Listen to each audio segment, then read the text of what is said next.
আজকে হাসপাতালে আপনি যান, অসংখ্য ছাত্রদের, অসংখ্য সাধারণ মানুষদের, যাদের চোখ নাই, যাদের হাত নাই, তাদের পা নাই, অসংখ্য পঙ্গুরা এখনো হাসপাতালে কাতরাচ্ছে।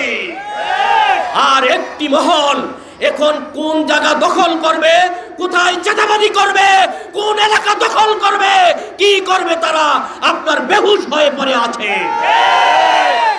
এই জন্য ছাত্র জনতা রক্ত দেয় নাই।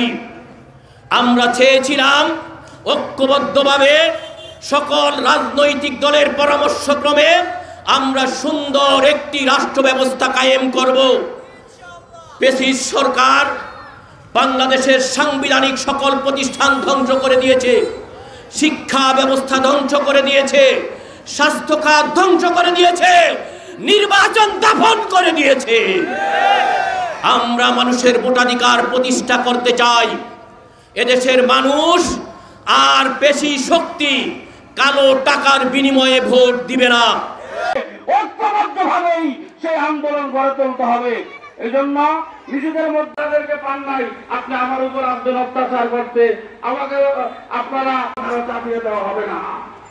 অতএব এগুলো যারা করেন আমি তাদের এই ফ্যাসিস্টকে দূর করেছি। এখন আমাদের সকলকে ঐক্যবদ্ধ থাকার যে গভীর ষড়যন্ত্র এটি কিন্তু বন্ধ হয় না।